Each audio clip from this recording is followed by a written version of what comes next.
pessoal, tudo bom com vocês? Estou aqui de volta para dar continuidade à leitura de O Mestre e Margarida, do Mikhail Bulgakov.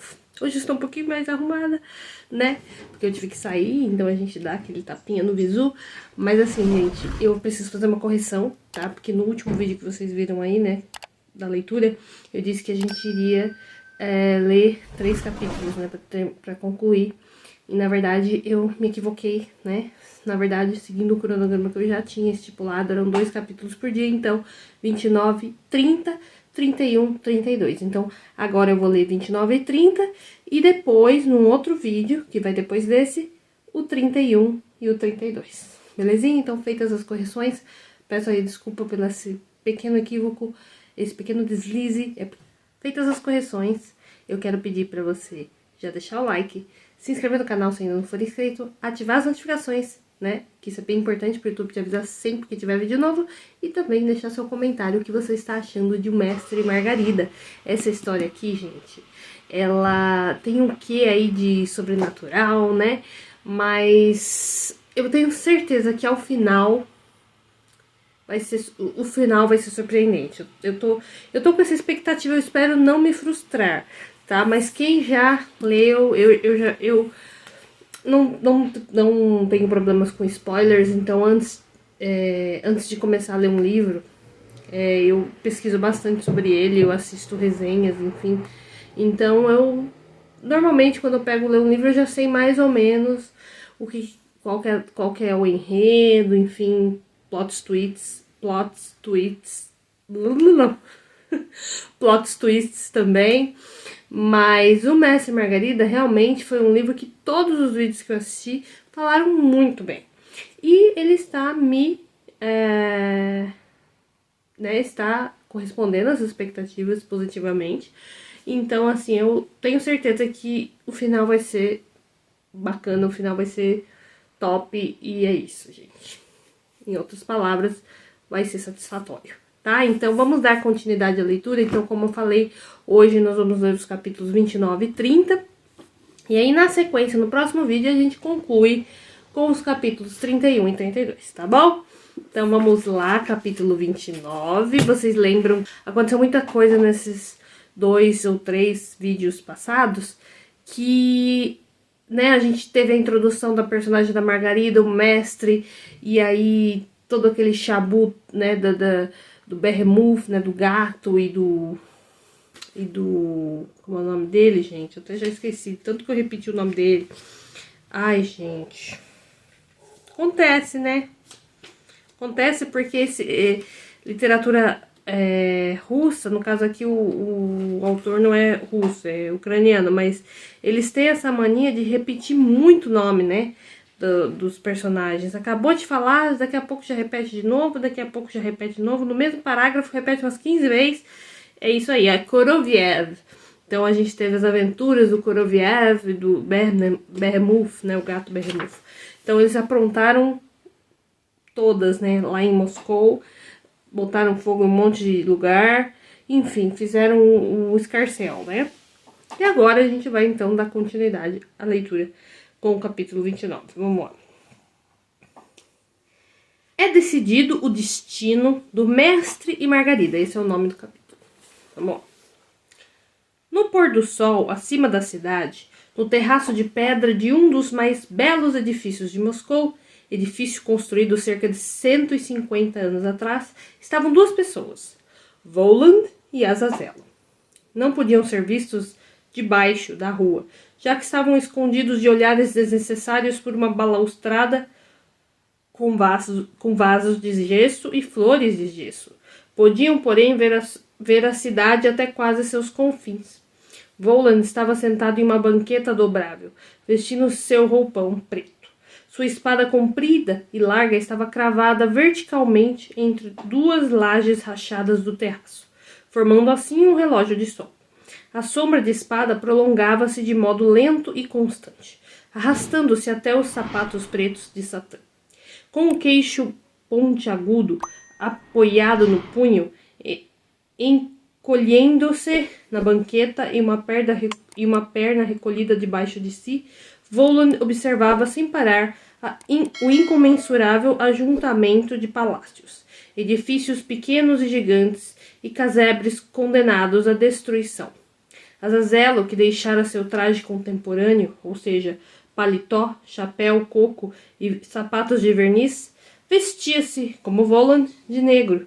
Estava de pé, a pouca distância do seu soberano, e, a exemplo deste, não tirava os olhos da cidade. Voland disse: "Que cidade interessante, não é verdade?" Azazello se virou e respondeu, respeitoso: "Messire, gosto mais de Roma." "Sim, é uma questão de gosto", respondeu Voland. Algum tempo depois, sua voz voltou a se ouvir. "De onde vem essa fumaça no boulevard?" "Griboyedov está em chamas", respondeu Azazello. "É de se supor que aquela dupla inseparável, Koroviev e Beremouf, esteve por lá." "Disso não há dúvida alguma, Messire." Voltou a se fazer silêncio. E os dois que se encontravam no terraço viram o sol, fragmentado e ofuscante, refletido nas janelas dos andares acima dos colossos, viradas para o oeste. O olho de Voland erguia tanto quanto essas janelas, embora ele estivesse de costas para o poente.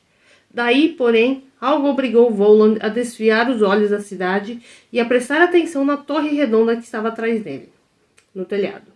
De seus degraus saiu um homem sombrio, esfarrapado, sujo de barro, de quiton, sandálias de fabricação caseira e barba preta. "Oh!" exclamou Voland, com um olhar zombeteiro para o recém-chegado. "Quem eu menos poderia esperar era você. A quem procura, visitante não convidado, porém previsível?" "Vim atrás de você, espírito do mal e soberano das sombras", respondeu o recém-chegado, olhando Voland de soslaio e com inimizade.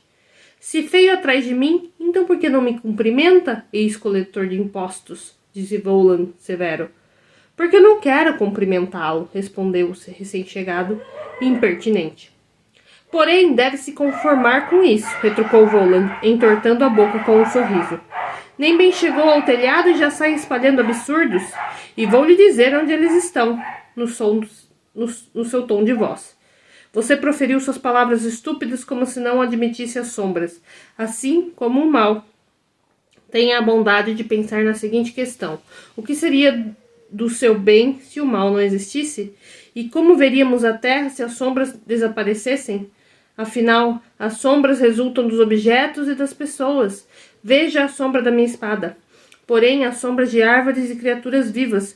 Você não estaria querendo depenar todo o globo terrestre ao arrancar dele todas as árvores e seres vivos, com a sua fantasia de se deliciar com a luz pura? Você é estúpido." "Não vou discutir com você, velho sofista", respondeu Mateus Levi. "Você não pode discutir comigo pelo motivo já mencionado. Você é um estúpido", respondeu Voland e perguntou: "Bem, seja breve, não me atormente. Por que apareceu?" "Ele me mandou." "O que ele mandou você me transmitir, escravo?" "Eu não sou escravo", respondeu Mateus Levi, exasperando-se cada vez mais. "Eu sou seu discípulo."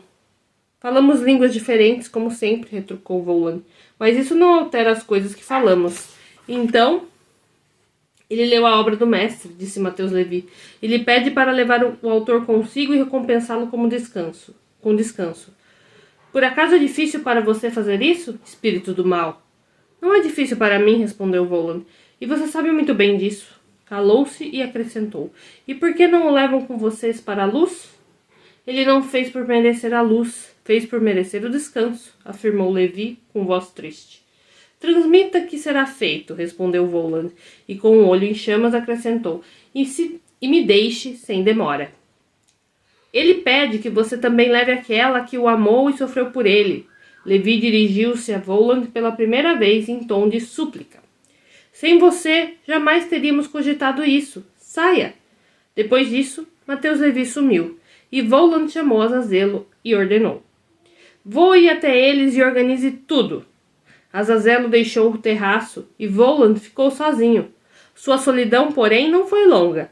Passos e vozes vívidas soaram na laje do terraço, e Koroviev e Beremouf se apresentaram perante Voland. Só que agora o gorducho não tinha mais fogareiro e carregava outros objetos. Assim, levava no sovaco uma pequena paisagem com moldura dourada, Em um braço estava jogado um avental de cozinheiro meio chamuscado, e no outro segurava um salmão inteiro com a pele e o rabo. Koroviev e Behemoth cheiravam a queimado, e Behemoth tinha fuligem no focinho, e o boné meio chamuscado. Salve, Messire! Berrou a dupla inseparável, e Behemoth agitou o salmão. Muito bons, disse Voland. Messire, imagine, gritou Behemoth, animado e alegre. Fui tomado por saqueador. A julgar pelas coisas que você está carregando, respondeu Voland, olhando para a paisagem. Você é assim, um saqueador. Acredite, Messire, começou Behemoth com voz afetuosa. Não acredito, respondeu Voland, breve. Messire, juro que fiz tentativas heróicas de salvar o que era possível, mas isso foi tudo que eu consegui preservar. Melhor você dizer como a Griboyedov pegou fogo, perguntou Voland. Ambos, Koroviev e Behemoth, abriram os braços e levantaram os olhos para o céu, e Behemoth gritou.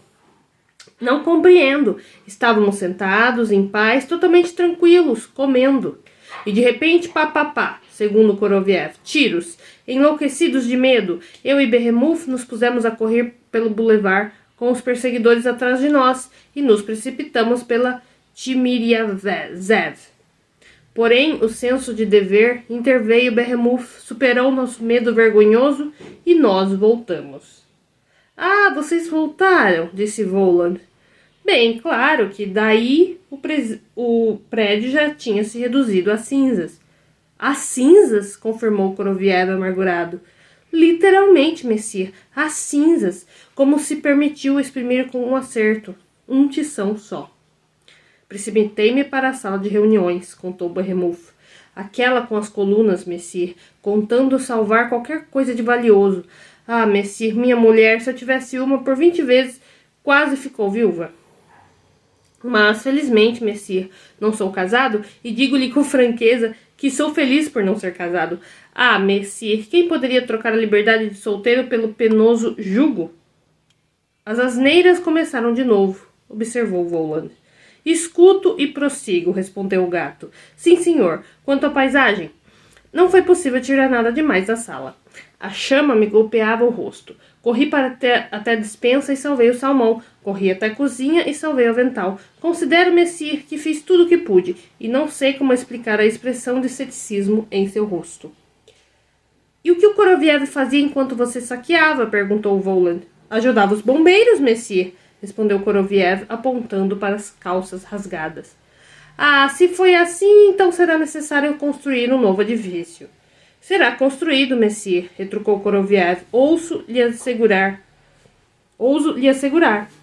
Bem, pois seja. Resta desejar que resulte melhor do que o anterior, observou Voland. Assim será, Messire, disse Koroviev. Creiam em mim, acrescentou um gato. Sou um autêntico profeta. Em todo caso, nós viemos, Messire, relatou Koroviev, e aguardamos suas determinações. Voland se levantou da banqueta, foi até a balaustrada e permaneceu muito tempo em silêncio, solitário, de costas para o seu séquito, contemplando ao longe, e depois se afastou da borda. Voltou a se instalar na banqueta e disse: Não haverá determinações, vocês fizeram tudo o que foi possível, e por enquanto não necessito mais dos seus serviços. Podem descansar. Agora virá uma tempestade, a última tempestade, que vai terminar o que precisa ser terminado, e nos colocaremos a caminho. Muito bem, Messire, responderam os dois bufões, desaparecendo em algum lugar atrás da torre central circular que ficava no meio do terraço. A tempestade de que Voland falara já se acumulava no horizonte. Uma nuvem negra se erguia ao ocidente, cortando o sol pela metade. Depois o encobriu por inteiro. O terraço ficou mais fresco. Passado mais algum tempo, escureceu.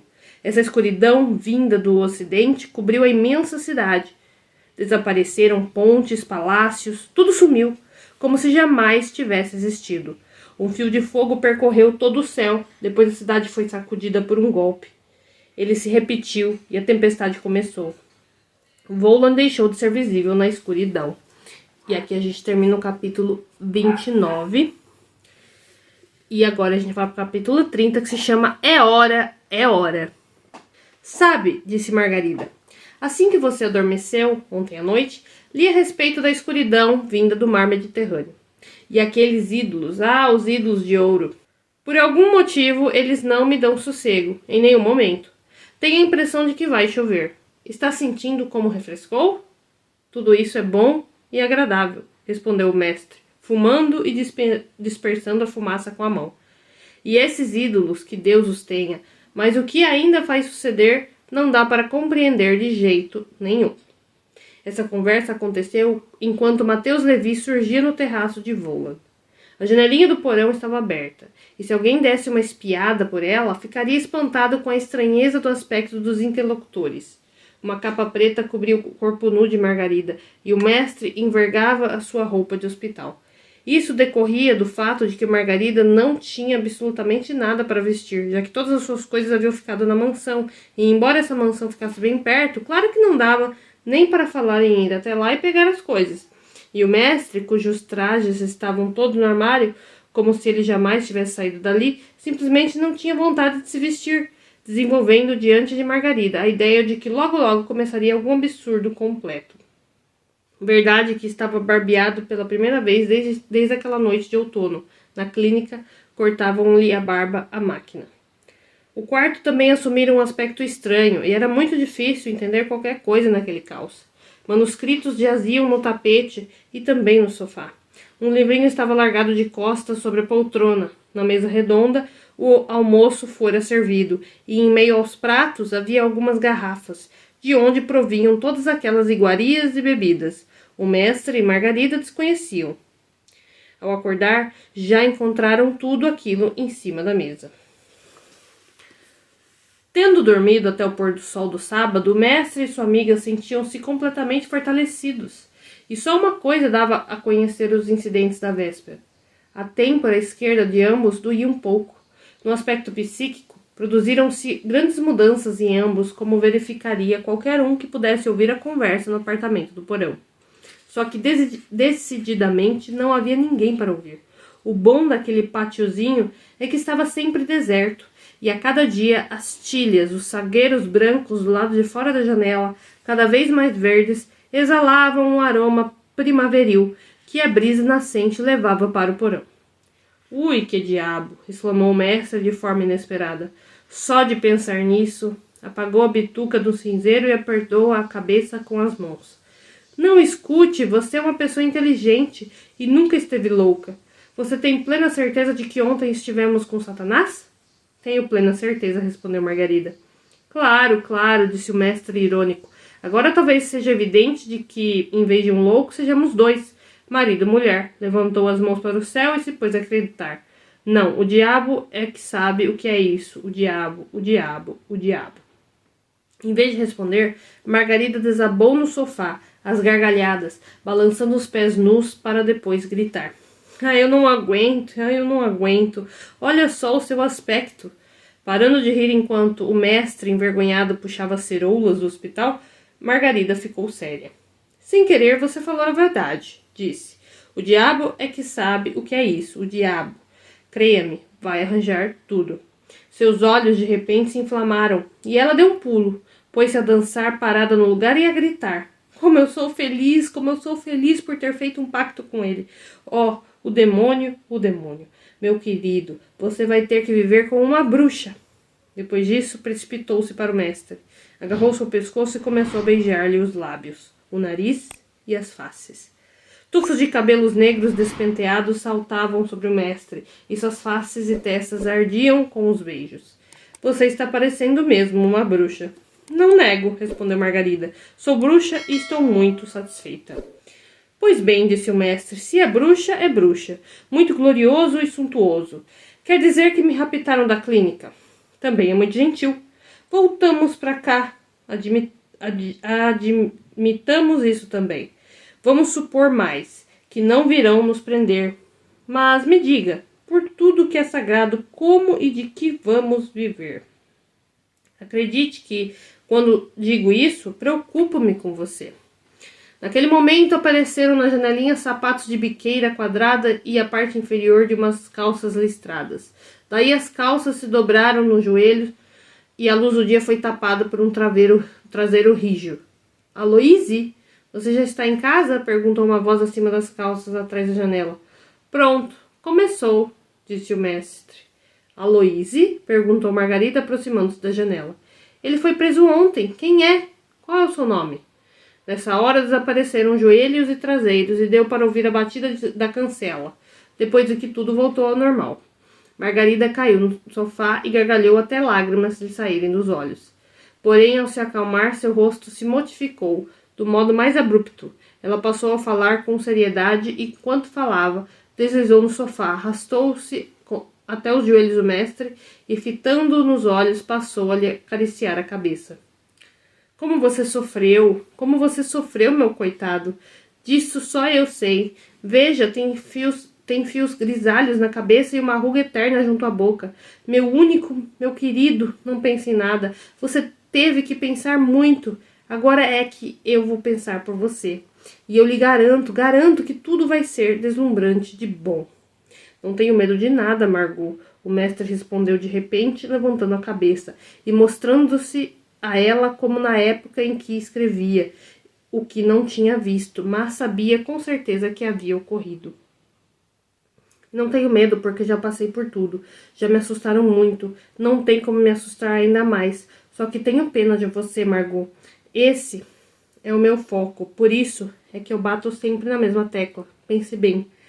Para que destruir a sua vida como um mendigo doente? Volte para a sua casa. Eu me compadeço de você. Por isso estou dizendo isso. Ah, você, sussurrou Margarida, abanando a cabeça desgrenhada. Ah, você, homem infeliz e de pouca fé. Por você ontem passei a noite inteira tremendo, nua, perdi minha natureza e a troquei por outra. Fiquei alguns meses sentadas em um cubículo escuro e pensando só em uma coisa, da tempestade sobre Jerusalém. Chorei o que tinha para chorar e agora, quando a felicidade desaba, você me expulsa? Pois bem, vou fazer o que vou. Vou fazer. Pois bem, que fazer? Eu vou, mas fique sabendo que você é um homem cruel. Eles tiraram a sua alma. Uma ternura amarga subiu no coração do mestre e, sem saber por que, ele chorava, afundando nos cabelos de Margarida. Essa, aos prantos, cochichava para ele, com os dedos a tremular nas têmporas do mestre. Sim, esses fios. A cabeça se cobre de neve a meus olhos. Ah, minha cabeça, que tanto sofreu. Veja como estão os seus olhos. Há um deserto neles. E os ombros, o fardo sobre os ombros, mutilaram. A fala de Margarida ficou desconexa. Margarida sacudia com o pranto. Então o mestre enxugou os olhos, ergueu Margarida dos joelhos, levantou-se e disse com firmeza: Chega, você me faz sentir vergonha.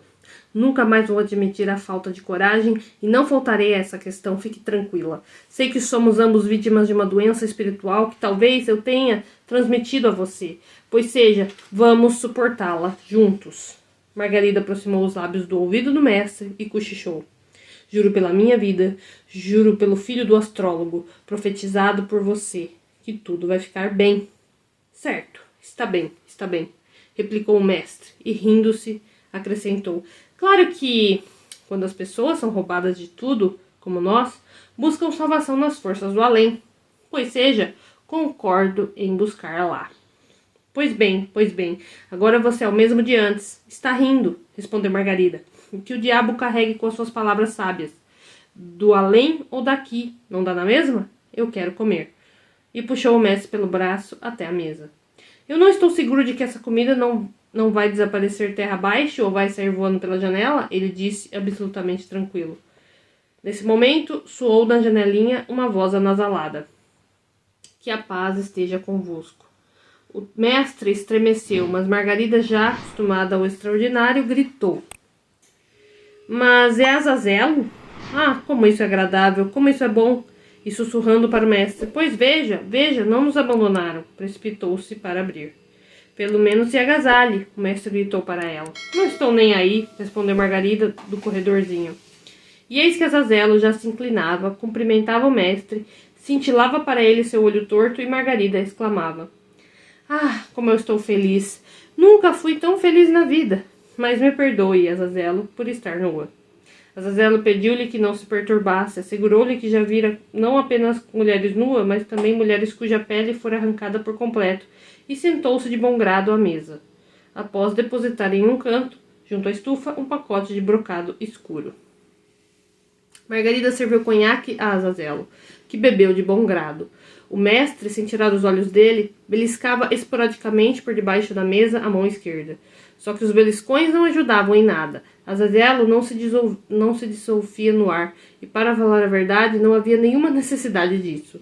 Não havia nada de terrível no ruivo de baixa estatura, a não ser pelo leucoma no olho.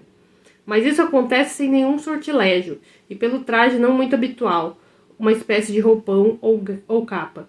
Mas, de novo, pensando bem, isso igualmente ocorre.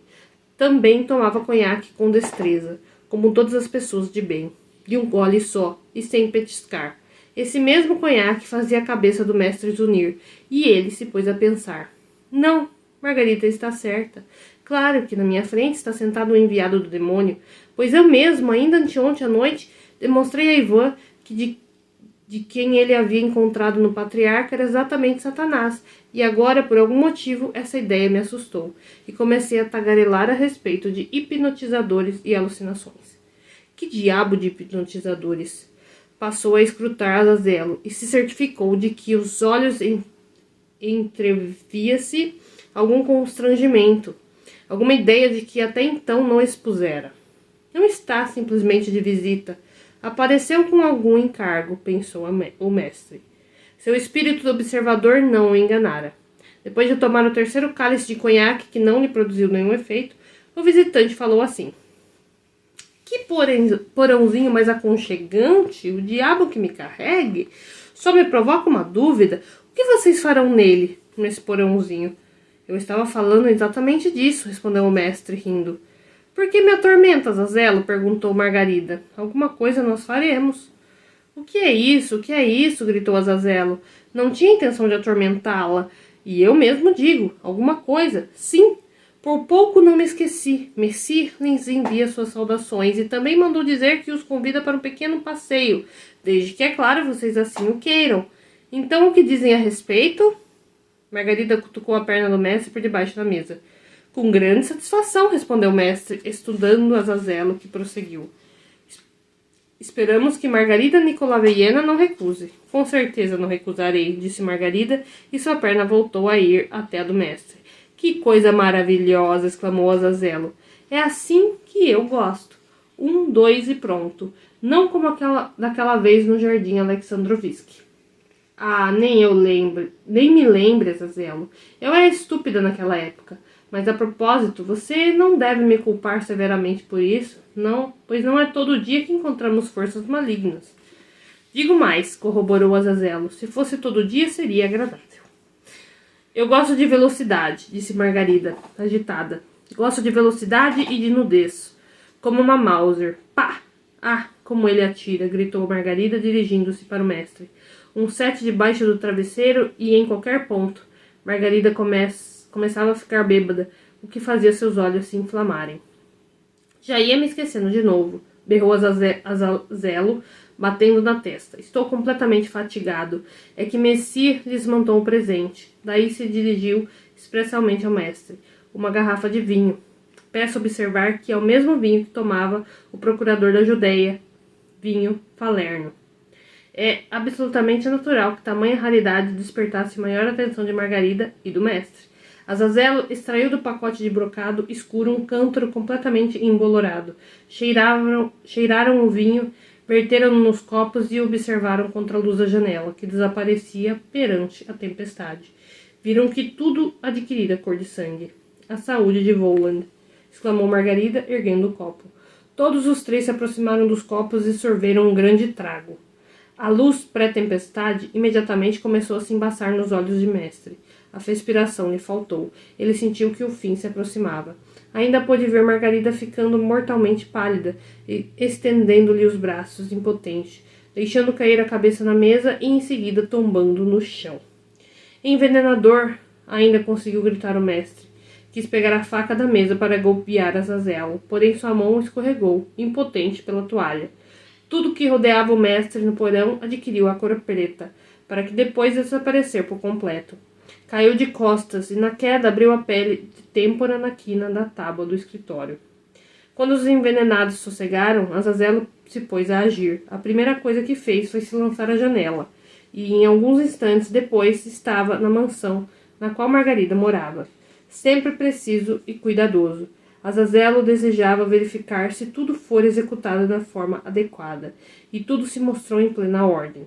Azazello viu uma mulher soturna que esperava o regresso do marido, sair de seu dormitório, empalidecer subitamente, colocar a mão no coração e gritar impotente. Natasha! Alguém! Socorro! Caiu no chão da sala de estar, antes de chegar ao escritório. Está tudo em ordem, disse Azazello. Em um instante encontrava-se tudo aos amantes caídos, junto aos amantes caídos. Margarida jazia com o rosto enfiado no capacho. Azazello virou-a com as mãos de ferro como uma boneca, com o rosto para si, e examinou-a. Sob seu olhar, o rosto da envenenada se alterou. Mesmo na penumbra da tempestade que se iniciava, dava para ver que havia desaparecido a vesguice temporária de bruxa, bem como a crueldade e a violência dos traços. O rosto da defunta iluminou-se e, por fim, suavizou, e seu rito passou a não ser feroz, mas simplesmente o de uma mulher sofredora. Então, Azazello descerrou seus dentes brancos, vertendo na boca algumas gotas do mesmo vinho que a envenenara. Margarida suspirou, começou a se erguer sem a ajuda de Azazello e perguntou débil. Para que, Azazello? Para quê?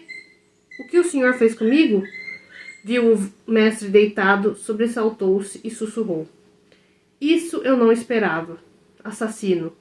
Mas não, não, respondeu Azazello. Agora mesmo ele vai se levantar. Ah, por que a senhora é tão nervosa? A voz do demônio ruivo era tão convincente que Margarida acreditou nele imediatamente. Deu um pulo forte e animada e ajudou a servir vinho ao deitado. Abrindo os olhos, ele lançou um olhar sombrio, repetindo com ódio suas últimas palavras. Envenenador. Ah, o ultraje acaba sendo a recompensa habitual por um bom trabalho, respondeu Azazello. Será que o senhor está cego? Mas logo vai recuperar a visão. Daí o mestre se levantou, fitou-o com um olhar vivo e claro e perguntou: o que significa essa novidade? Significa, respondeu Azazello, que está na sua hora. A tempestade já ruge. Está ouvindo? Escurece. Os cavalos estão cavalcando a terra. O pequeno jardim estremece. Despeçam-se do porão, despeçam-se rápido. Ah, entendo, disse o mestre, olhando ao redor. O senhor nos matou, estamos mortos. Ah, que inteligente. Ah, que oportuno. Agora entendo tudo. Ai, desculpe, respondeu Azazello. O que é que eu estou ouvindo? Se a sua amiga o chama de mestre, se o senhor está pensando, como pode estar morto? Será que para se achar vivo tem que estar impreterivelmente sentado no porão de camisa e ceroulas no hospital? Que ridículo! Entendi tudo o que disse, berrou o mestre. Não continue. Está 1000 vezes certo. Grande Voland, passou a ecoar Margarida. Grande Voland.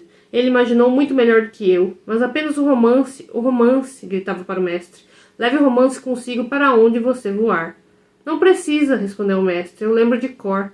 Não vai esquecer nenhuma palavra dele? Perguntou Margarida, estreitando-se contra o amante e enxugando o sangue de sua têmpora rasgada.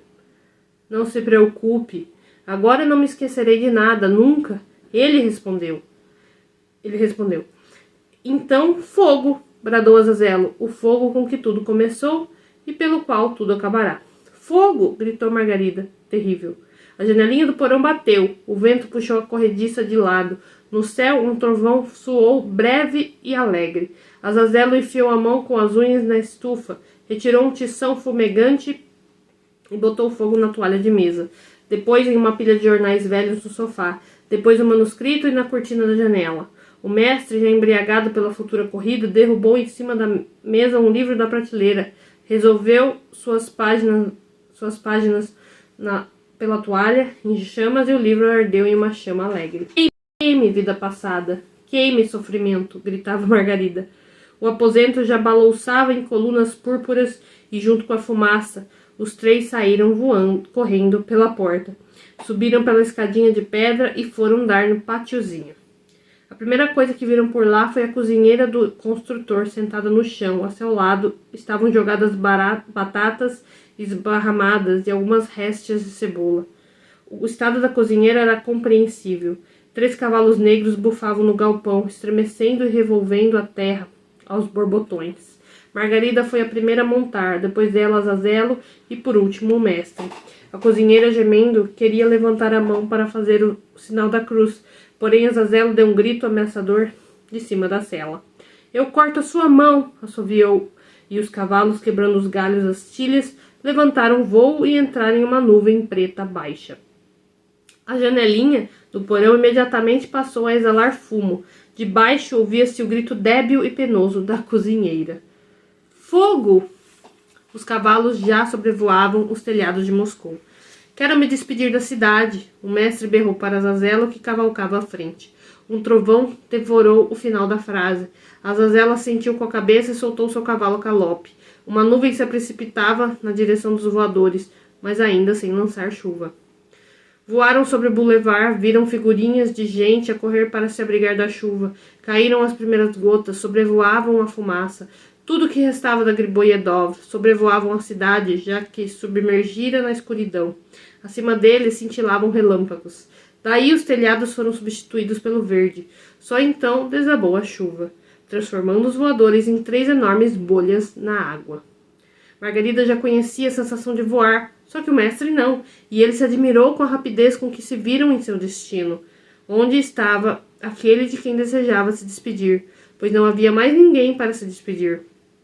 Reconheceu na hora, entre a camada de chuva, o edifício da clínica de Stravinsky, o rio e a floresta do outro lado na margem, que lhe era tão familiar. Baixaram no bosque em uma clareira não longe da clínica. Vou esperá-los aqui, gritou Azazello, com as mãos em concha sobre os lábios, ora iluminado pelos relâmpagos, ora desaparecendo na camada escura. Despeçam-se, mas rápido. O mestre e Margarida apearam da cela e saíram voando pelo salão da clínica, faiscando como sombras aquáticas. Em um instante, a mão habituada do mestre já afastava a grade do balcão no quarto 117, com Margarida atrás de si. Entraram no aposento de Ivaniushka, sem serem vistos ou notados. Na hora do estrépito e do bramido da água, o mestre parou ao lado da cama. Ivaniushka estava deitado, imóvel, como quando observava pela primeira vez a tempestade na casa de repouso. Só que não chorava como da primeira vez. Ao examinar devidamente a silhueta escura que prorrompera em sua direção, vinda do balcão, ergueu-se, estendeu a mão e disse alegre: Ah, é o senhor!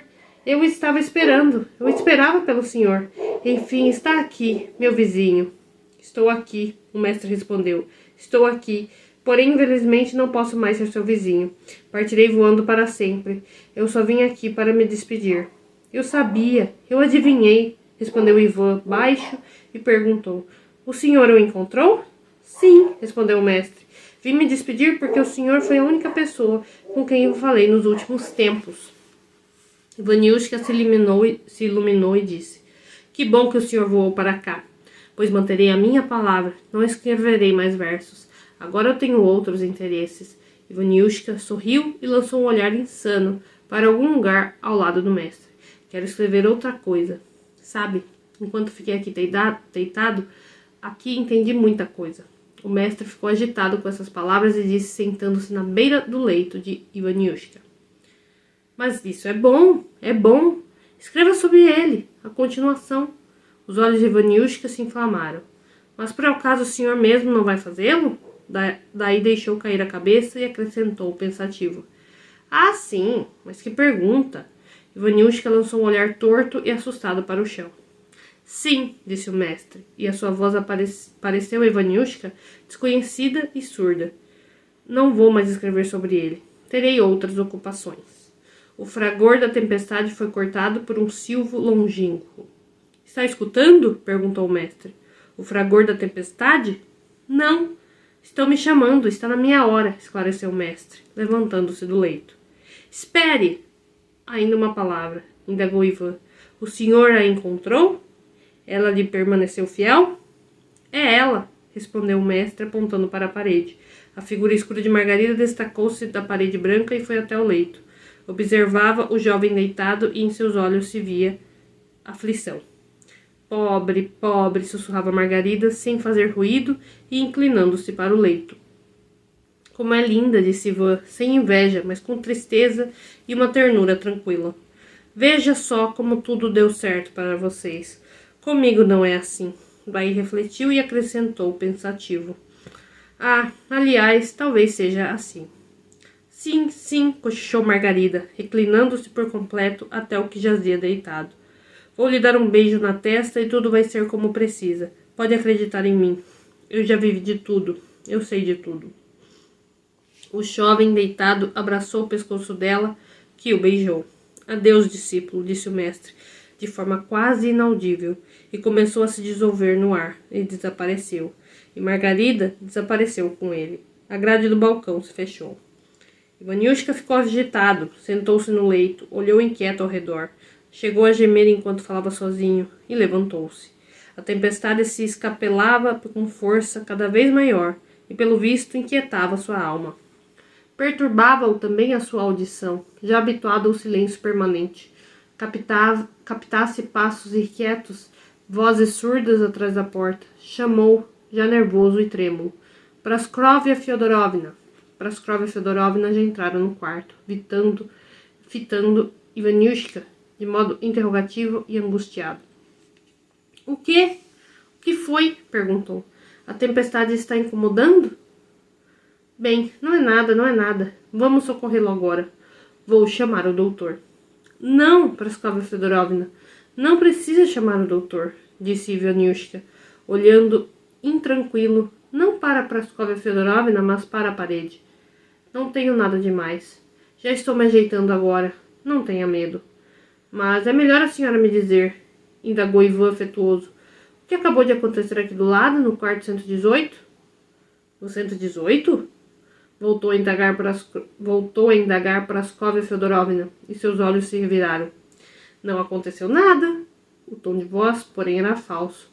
Ivaniushka percebeu na hora e disse: Ei, Praskovia Feodorovna, a senhora é uma pessoa tão sincera? Acha que eu vou começar a esbravejar? Não, Praskovia Feodorovna, isso não. Melhor a senhora falar de forma direta, pois senti tudo através da parede. Seu vizinho faleceu agora, cochichou Praskovia Feodorovna, sem ter mais forças para dominar sua sinceridade e bondade, e olhando assustada para Ivaniushka, todo iluminado pela luz dos relâmpagos. Porém, nada de terrível aconteceu a Ivaniushka. Ele apenas levantou o dedo de modo significativo e disse: Eu sabia. Asseguro-lhe, Praskovia Feodorovna, que agora, na cidade, uma outra pessoa faleceu. E eu sei quem. Daí Ivaniushka sorriu, misterioso. Foi uma mulher. E aqui a gente termina o capítulo 30. Olha só, então aqui a gente tem, né? Provavelmente tem mais alguma coisa aí nos próximos capítulos. Mas a gente tem mais ou menos o desfecho aí do mestre e Margarida, né? Eles juntos aí, o Azazello foi lá, deu vinho, tal vinho lá, né? Pra eles beberem e eles morreram, mas, né, reviveram, entre aspas, e estão aí partindo para algum lugar. Vamos ver para onde eles vão? Eu volto então daqui a pouquinho com a finalização da leitura desse livro maravilhoso, O Mestre e Margarida.